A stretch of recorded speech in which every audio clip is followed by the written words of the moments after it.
Good afternoon, everyone. And once again, I'm back here live on the air coming to you from Victory Baptist Church located in Ovalo, Texas.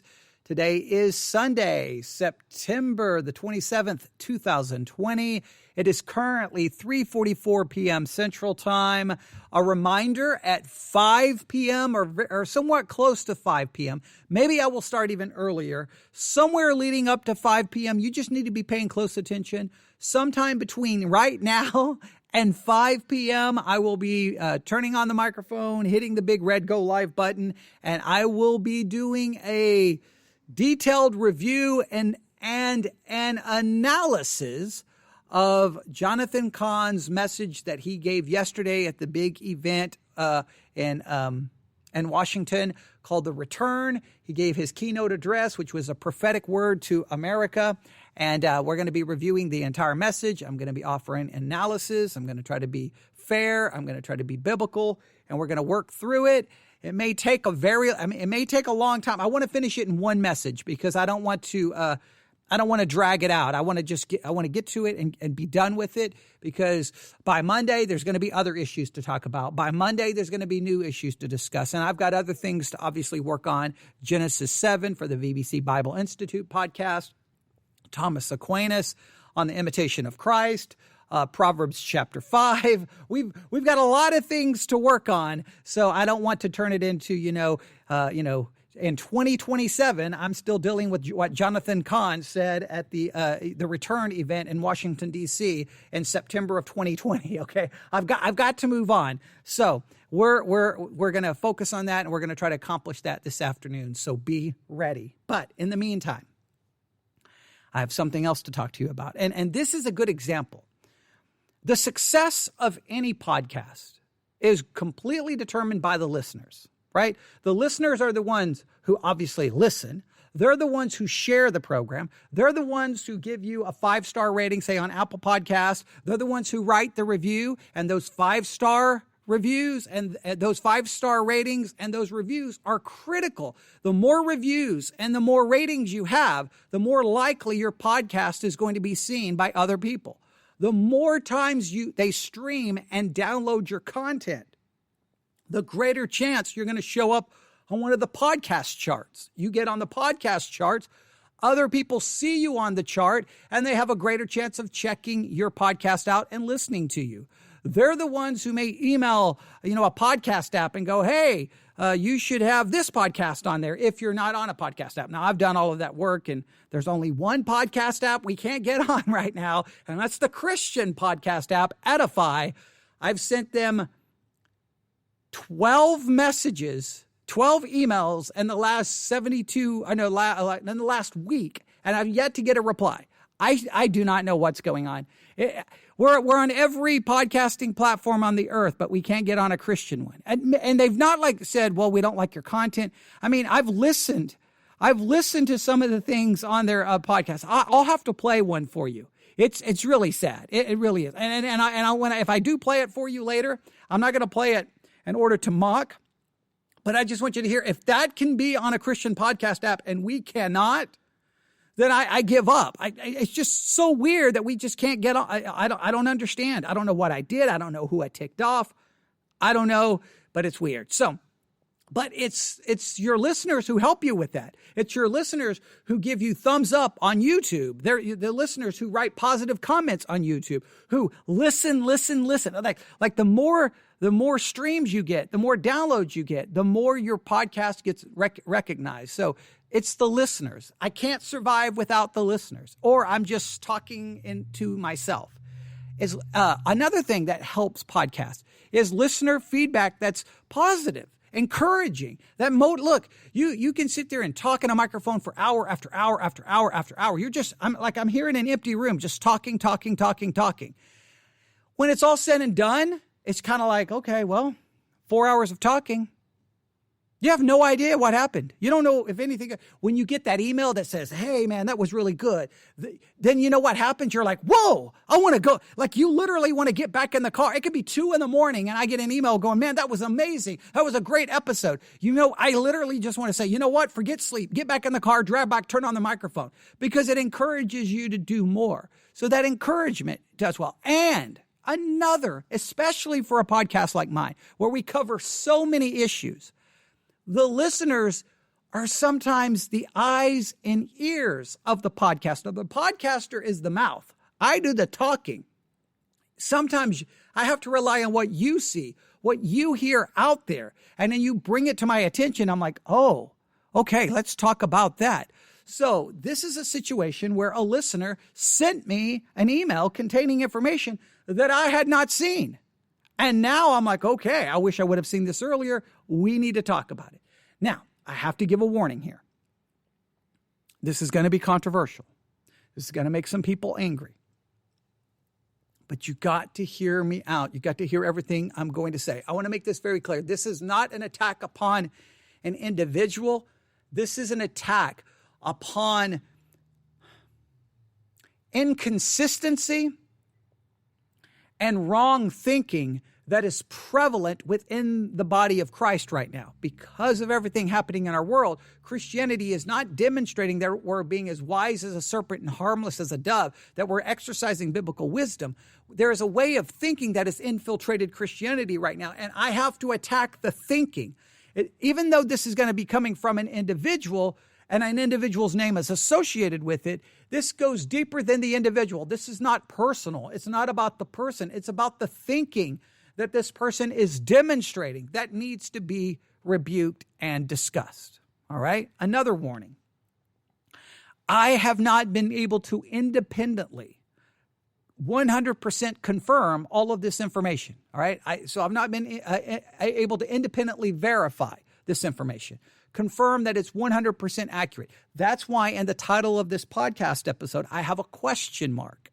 I have a question mark because I still need independent verification. The only way I'm probably going to get it is someone who attends this church that I'm getting ready to mention, that they come forward maybe with a screen, take a photograph on their phone going, yeah, it's true. It's true. And if it's true, then everyone should go, wait a minute, that doesn't make any sense.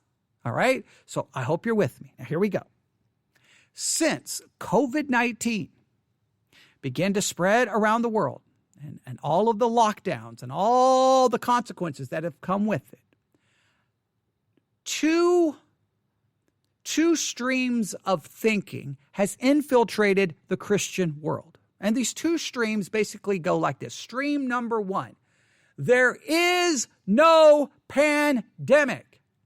It's a hoax. It's a fraud. It's the flu is more serious. The common cold is more serious. You can add. I'm going to add just lots of different ways you may hear it. But the bottom line, it's the stream of thought that says, look, there is no pandemic. It's a hoax. It's a fraud. It doesn't exist. Don't worry about it. And along with this idea that, hey, there's no pandemic. It's a fraud. They claim that individuals have ulterior motives, and they're hyping up this non-pandemic, this thing that's not real, this thing that is a hoax. They've hyped it up, and they've brainwashed millions of people around the world. They've completely brainwashed governments around the world to buy into the hysteria and lock everything down. And the reason this is ultimately happening, even though other countries are suffering, it ultimately was designed to do two things. Are you ready? To somehow destroy President Trump, and number two, to destroy the church, to shut the church down, to stop the gospel from being preached. So it's a hoax, and it's all designed to come after us Christians, to shut us down, to silence us. All right? So that's the line of thinking. Number one line of thinking, it's a hoax. Don't believe it. Number two, line of thinking number two, it's real. It's a real pandemic, but it was created in a lab by someone, and it was released with the ultimate goal of, once again, destroying President Trump, and shutting down churches.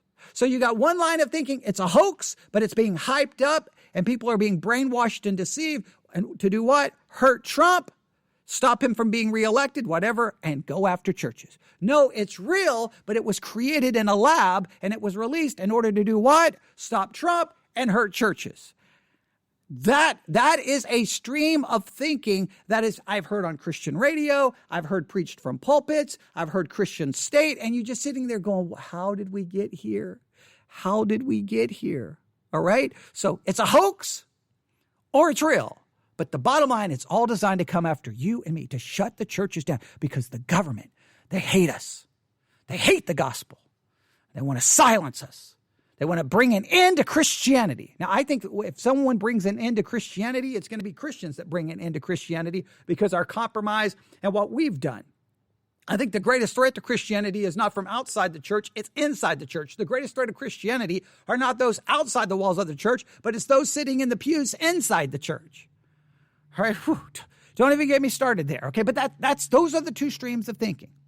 And one individual has kind of risen to a place of prominence as the one standing against the conspiracy, standing against the hype, standing against the nonsense. And that one individual is John MacArthur.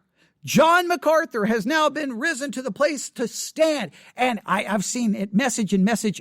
I've seen it all over the place. I wish other pastors had the backbone of John MacArthur. John MacArthur is a man. I wish these other pastors would stop being so emasculated and actually being men and take a stand and actually, be brave, but they're all cowards and they're all full of fear and okay, whatever, you're right. I'm not a man, attack my masculinity. I'm a coward. Yeah, whatever. Okay, whatever. Sometimes it's just so foolish, the name calling Christians can turn to. But MacArthur has risen to the place of prominence. Now, MacArthur originally said, hey, we need to submit. We need to follow. We need to go along. And then his attitude started changing. Now, we could try to figure out why. But I stated that I believe part of the reason is he bought into one of these streams of thinking. And he bought into the idea that, hey, there is no pandemic. There is no pandemic. He completely misrepresented some statistics. I've already recorded episodes about it, but he basically no, there's no pandemic. And I'll get emails from people wanting to argue statistics. Over 200,000 people dead, and they'll say, but what's the population of the world? And I want to get into all of these arguments, but that's okay. Over 200,000 people dead. We can debate it all day, but he's like, there is no pandemic. Now, if you're going to say there's no pandemic, and if you're going to tell your people there is no pandemic, his exact words, there's no threat, that basically this is, less dangerous than the flu, then you're telling everyone there's nothing to worry about and we should just continue on with business as normal. We should have church. Nobody should wear a mask. There is nothing to be concerned with. Okay. If that is your message, then guess what? You got to be consistent with it. If that is your message, you've got to be consistent with it. MacArthur has also implied that somehow this is an attack upon Christianity and they're trying to shut down churches. So MacArthur's basically gone with two basic ideas. There is no pandemic, and this is being used to shut down the church, an attack upon Christianity. Right? As far as I know, he hasn't gone with that this was created in a lab. He's going more with the idea that this is a hoax. There is no pandemic, but it's being used. Probably thinks that it's being used to attack Trump. I'm not going to put words in his mouth, but it's definitely being used to try to silence churches and close churches down. All right. Now, there's two pieces of evidence that seems to contradict MacArthur greatly on this. Let's remind ourselves of the first one. The first one we see reported by Newsweek, right? Now, this one's not going to mention John MacArthur by name, but it's going to mention a lot of churches. And here's the thing, that this is the straight hypocrisy in all of this. Now, remember, it's either created in a lab or it's a hoax, but it's all being used to attack us. This is government officials are using the pandemic to shut your church down because they hate Christianity. But then we read this reported to us by Newsweek. All right, hang on. It's reloading. The website's reloading. Here we go. Religious organizations receive $7.3 billion in PPP loans. That's Paycheck Protection Program. Paycheck Protection Program. Basically, you get money from the government and saying, hey, you don't lay anyone off and you don't have to pay back the loan. All right? So Paycheck Protection loans. Okay, so religious organizations receive $7.3 billion in government funds. The government funding churches to stay open. I believe that's completely wrong. I believe it's horrible. I don't believe any church should ever apply for the money or take the money. The church stays open by the support of the people, not the federal government. It's not the government's job to keep churches open. It is not. But let me tell you, if the government's handing out $7.3 billion, that doesn't sound like they're very hostile to the church.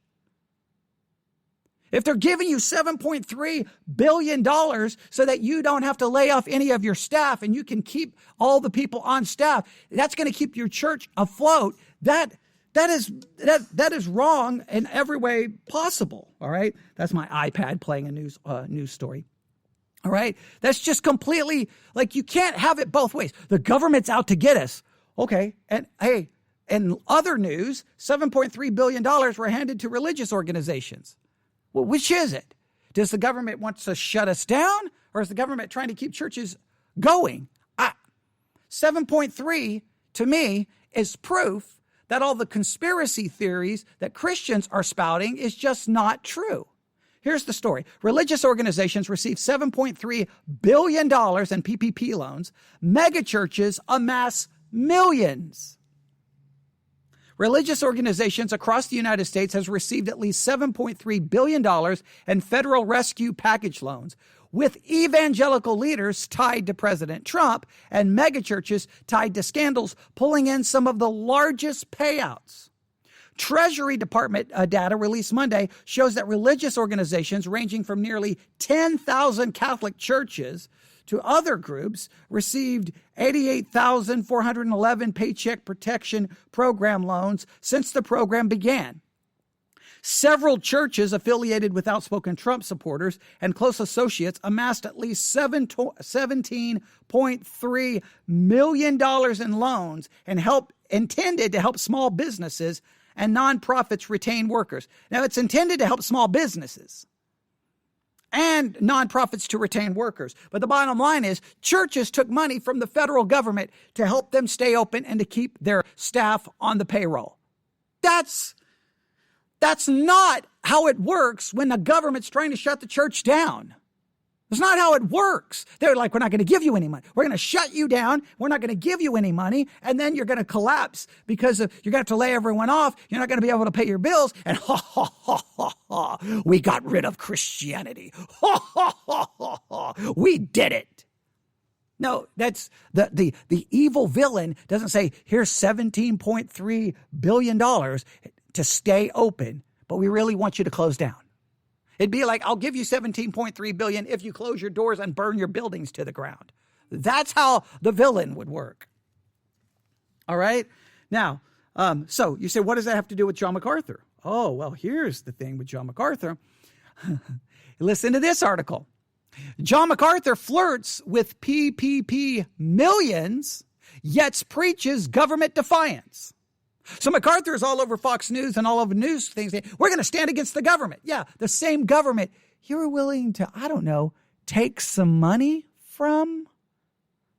Here's the story. As Pastor John MacArthur garners national attention defying government orders to keep churches closed due to COVID-19, reality surfaces that his church was sent millions of dollars in PPP tax dollars.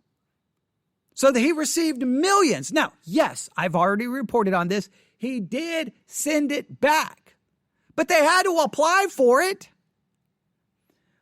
John MacArthur has recently emerged as champion for churches' rights to reopen after the COVID-19 fears have shut down churches across the nation. He's appeared on Fox News programs Tucker Carlson and Shannon Bream. MacArthur has grabbed headlines and the praise of men for his bravery and for standing up for America's house of worship. But the idea of counseling rebellion against the government orders not to reopen seems less than authentic and downright hypocritical coming from a pastor whose church apparently applied for millions of dollars of COVID-19 CARES Act PPP from Small Business Administration. In late July, John MacArthur denies that Grace Community Church received the government funding, but indicates the SBA funding had been sent but was returned. There is an application process for COVID relief, PPP funds. The SBA is not simply identifying entities to send it to.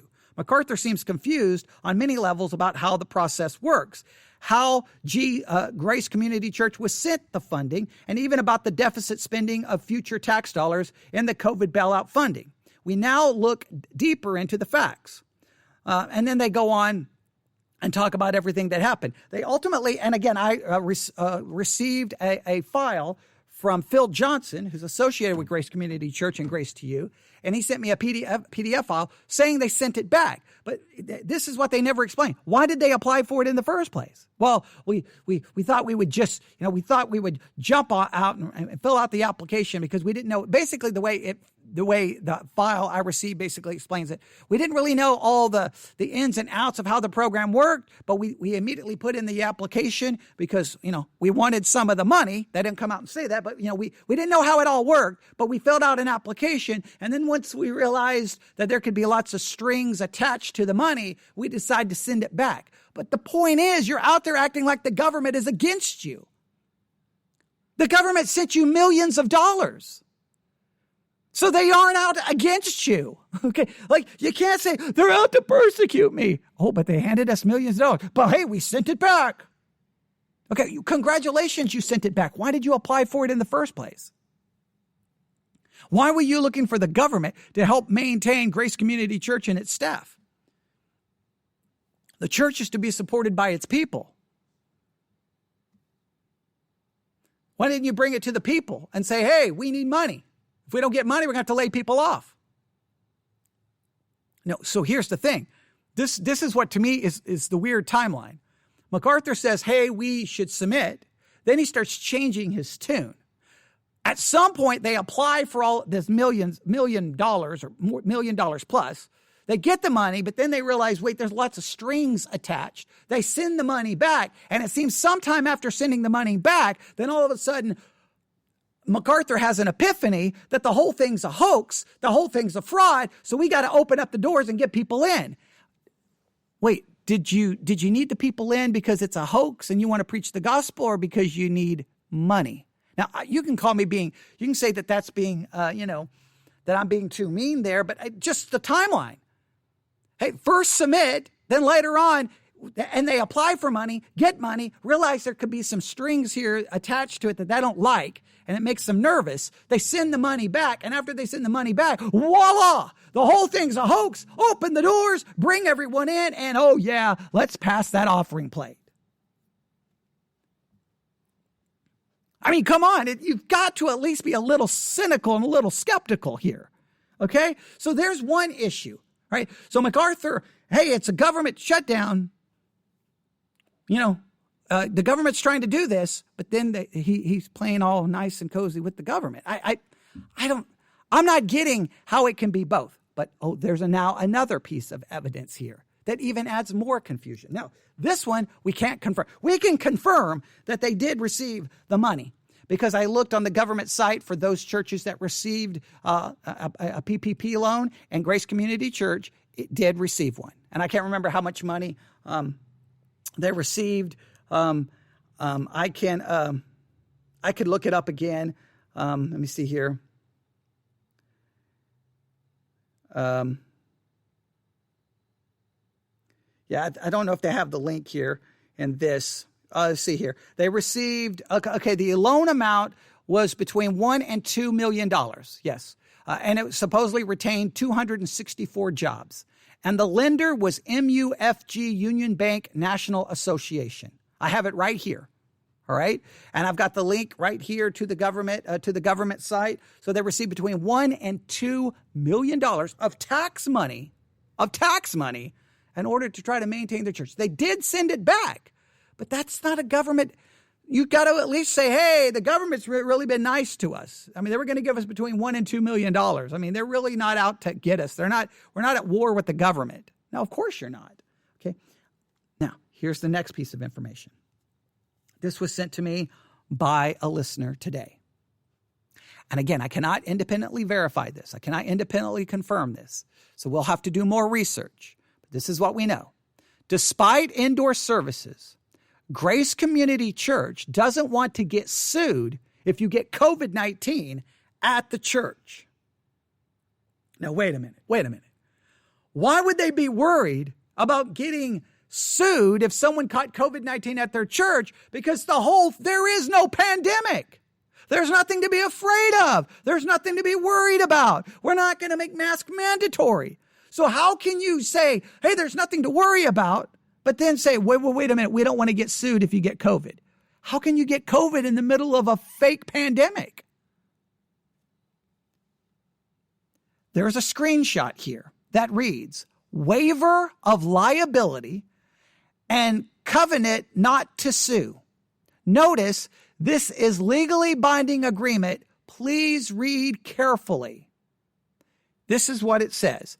I desire to participate in one or more activities or programs, each individually and collectively activities, offered, operated, sponsored, or directed or by or otherwise involving Grace Community Church of the Valley. The activities may occur in whole or in part at or in the church located at, and they give the street address, owned and operated by Grace Community Church. The activities may involve, without limitation, attending or assisting with programs, events, instructions, classes, both inside and outside the church, with or without supervision of Grace Community Church or any of its employees, contractors, or personnel. Collectively, personnel. I understand that each activity poses inherent risk of exposure to and or contracting the COVID-19 virus. Wait, what?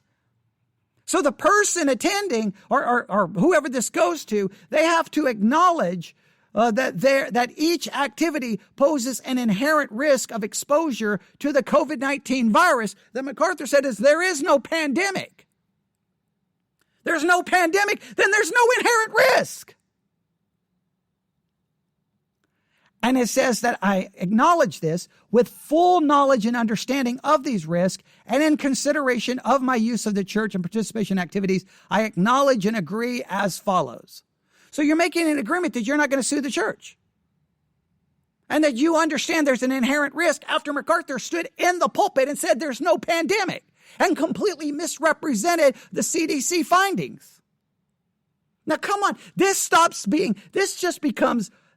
just is so disingenuous. This is so fraudulent. It's not even funny. All right. This continues. Even though LA County said they placed them in the wrong spots, Grace Community Church posts signs disclaiming responsibility for any sickness if a person gets COVID-19 at the church.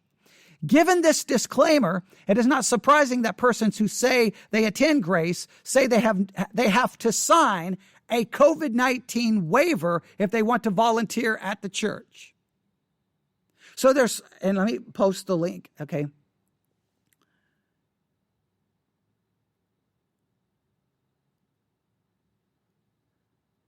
Okay, I'm looking here to see. All right, so the bottom line is, let me go back through this. So according to LA County, they placed them in the wrong spots, but Grace Community Church posts signs disclaiming responsibility for any sickness if a person gets COVID. So, hey, you can come, but we're not responsible if you get it. Why wouldn't you take responsibility since you're telling everyone there's no pandemic and you're not forcing them to wear a mask? Come on, put your money where your mouth is. Stand up, take responsibility, and allow yourself to be sued. I mean, you don't believe it's real? Oh, wait. probably a grand conspiracy. The government, who gave you between $1 and $2 million, they're probably sending people in to pretend they have COVID because, it's not really real, and then fake their test because, you can't trust the test. And then they can sue the church because they want to shut the church down. Yeah, the same church that they receive between $1 and $2 million of taxpayer money. And then they have to sign a waiver if you want to volunteer at the church. Why do you have to sign a waiver? There is no threat. This article continues. John, there is no pandemic MacArthur.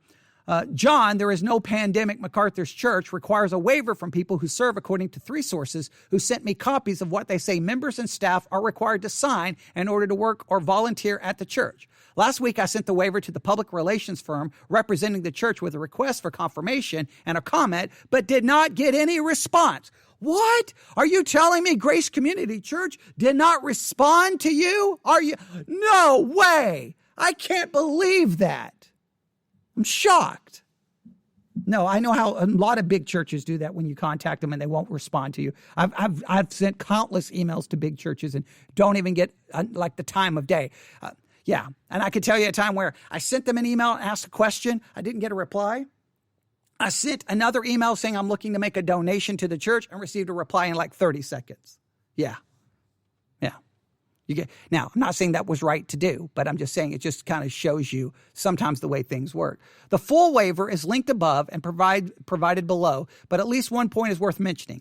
Remember when John MacArthur said, the good news is that you're here, you're not distancing, and you're not wearing masks. Right? MacArthur said that. Here's what the waiver sent to me requires a person to affirm. While wearing a mask covering the mouth and nose while in the church is not required, I assume additional risk of possible injury and death by not wearing a mask. I understand that I may request a mask from the church and the church will provide one for my use. I have been encouraged to use a mask at all times when engaging in activities of the church.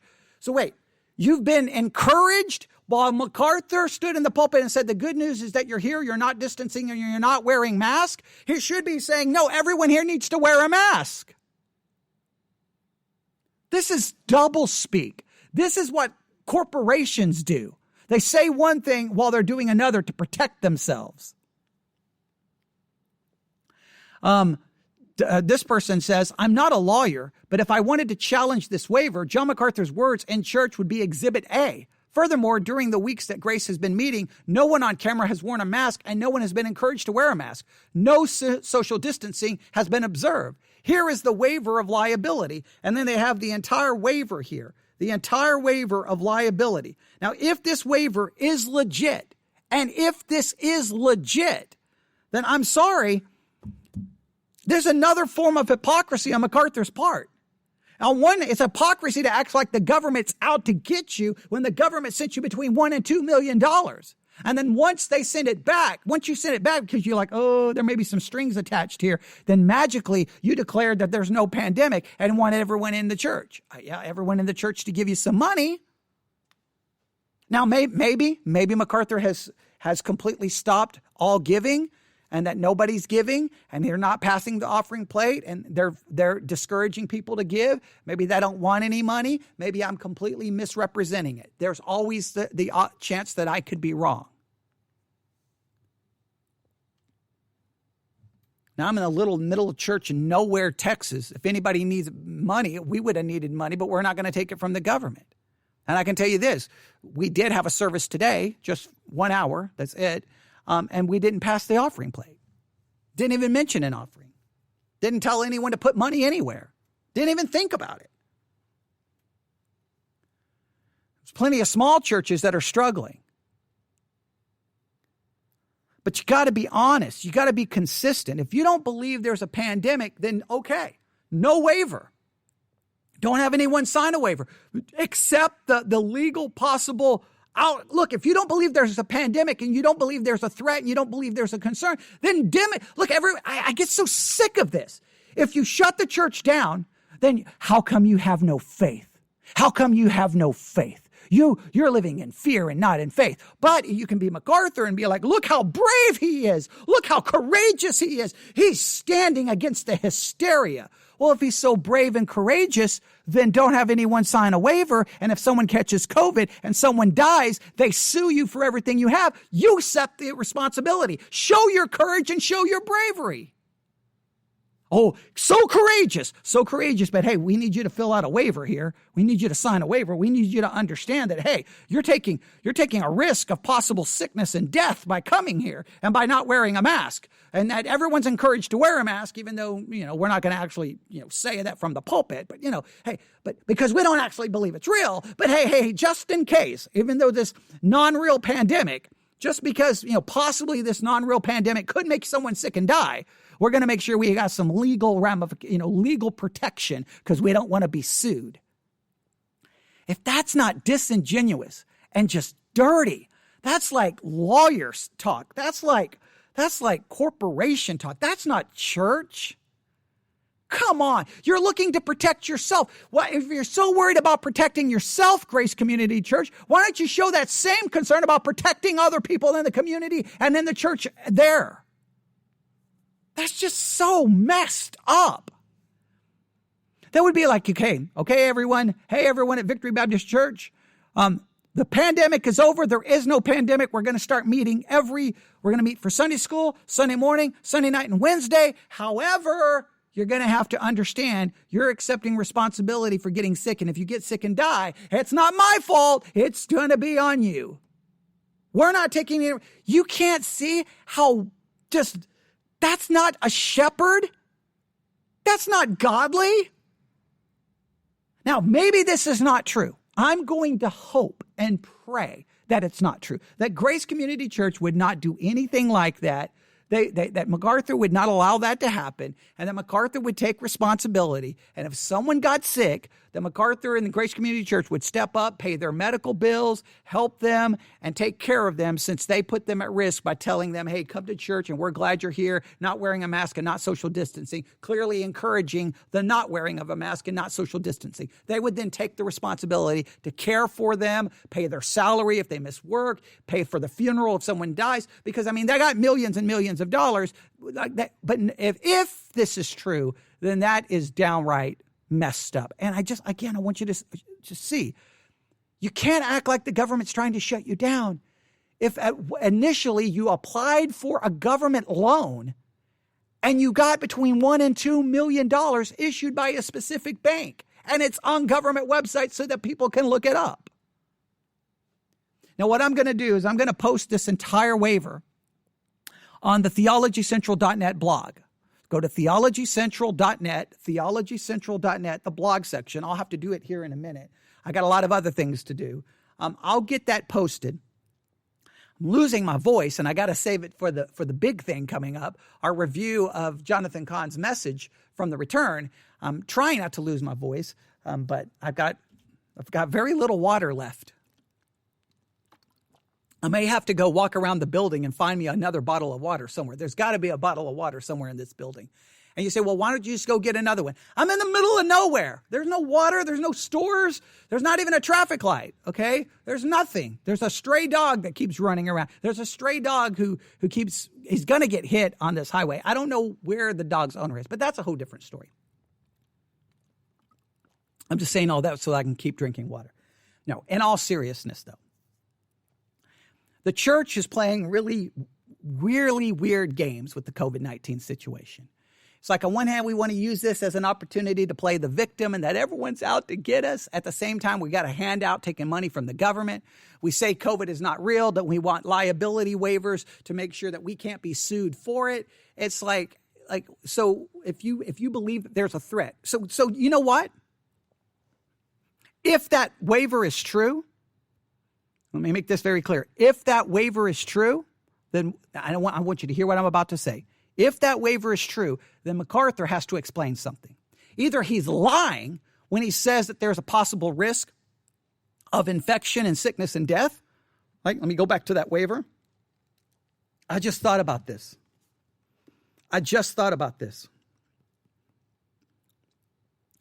If this is true, and if we can get independent verification of this, then MacArthur needs to be confronted with this, because one way or the other, he's lying. Like, there's no way out of this. Okay, let me explain. All right, so he says, the waiver, if this waiver is true, I understand that each activity poses inherent risk of exposure to and or contracting the COVID-19 virus. And then later on, we see here, while wearing a mask covering the mouth and nose while in the church is not required, I assume additional risk of possible injury and death. Now, either MacArthur believes there is a possible risk of injury and death. And if he believes that there is a possible risk of injury and death, if he truly believes there's a possible risk of injury and death because of COVID, then wait a minute, then that means there is something going on. There is something going on, and you should be warning the people from the pulpit, but you've played it down from the pulpit. You've played down the wearing of the mask. You're not requiring masks. So you know there's a risk of sickness and death. If he believes that there's an actual risk of sickness and death, if he believes that, then he is misleading the people from the pulpit. He's downplayed, he's not put any restrictions in for social distancing, no requirement for mask wearing. So does he believe there's an actual risk? He believes there's an actual risk, but he's misleading the people from the pulpit? That's straight up evil. That's straight up evil. Does he believe that there is no risk? And if he believes there is no risk, and that's why he's having everyone come into the church with no mask and no social distancing, then he lied and allowing this waiver to be written. So which is it, MacArthur? Is there a chance for a risk or there isn't a risk? Which is it? I need to know. Is there a pandemic or there isn't a pandemic? Which is it? Now, if the waiver's not true, then disregard everything I said. If it's true, and now this person's saying it's been verified by I think he said 3 people. I don't know if that's true, but if it's true, MacArthur has just walked into there's no way out of that. He just needs to say, I was wrong and messed up. He's got to either acknowledge there is an actual risk of injury, sickness, and death, and then he's been literally misleading and putting people in his church at risk. That's not a shepherd. That's evil. Or he believes there's literally no risk. There is no pandemic, nothing to be worried about. Then why have the waiver? Because then you're lying in the waiver. Either you believe it's one way or the other. I hope it's not true. I hope that none of this is true. I hope the person who sent me the email, where they got it, I hope none of this information is correct. I hope it's all fraudulent, because I would hope that MacArthur would not be playing such a dirty game like that. That's politics. That's lawyers. That's doublespeak. That's misrepresentation. That's not church. That's not shepherd. That's not pastor. Now listen, all pastors fail. I've made horrible mistakes. I've messed up in my life. MacArthur can make mistakes and mess up. I want him to acknowledge, wait a minute, we've not really handled this in a godly way, repent of it, and get back to preaching the scriptures. That's it. I don't want him fired. I don't want him, brought up in front of a firing squad, crucified or stoned. No, I just want him to say, you know what? I don't know if we really handled it. We've kind of bounced back and forth here. We've been a little unstable. And one minute we're taking money from the government. The next minute I'm acting like the government's trying to shut us down. One minute I'm saying there's no pandemic. The next minute we're putting up waivers and notices that you could get sick and die. I'm telling you don't wear a mask, but I'm saying, hey, I've got things here seeming to say, let me read it again. While wearing a mask covering the mouth and nose while in the church is not required, I assume additional risk. So, hey, I don't have to I'm not going to tell you need to wear a mask, but I'm going to tell you that if you don't wear a mask, you are assuming additional risk of possible injury and death by not wearing a mask. So if you know there's an additional risk by not wearing a mask, why would you not require everyone who walks through the church to wear a mask? I mean, MacArthur's church is all over the place in this. It's double-minded. It's double-speak. It's misleading. It's ungodly, and it's dangerous. If you don't believe there's a pandemic, then put your money where your mouth is. Come on in. We will bear the risk. If you get sick and die because I, as your shepherd, am telling you not to worry, then we will take the responsibility for your medical bills, for your treatment, lost wages, and if you die, funeral, and something for your family so that they can move on. Now, no church wants to accept those kinds of risk, but why not? You don't believe there's a pandemic? All right, I'll stop there. I'm going to tick off everyone with this. So the person who emailed me, I should give out their email address. And when you get mad, you can send it to her because it's her fault. It's not mine. No, I'm grateful. If I am going to ask her if she gets any more information. If you know someone who attends Grace Community Church and you can independently verify this, then listen, I don't need an email. I need an actual screenshot I need some kind, like a video inside Grace Community Church with a timestamp where I can verify this video was taken inside the church and here's one of the notifications. Or if they receive this waiver, then I need a copy of the waiver so that I can verify this is actually from Grace Community Church. But if this is true, MacArthur, then there's lying going on.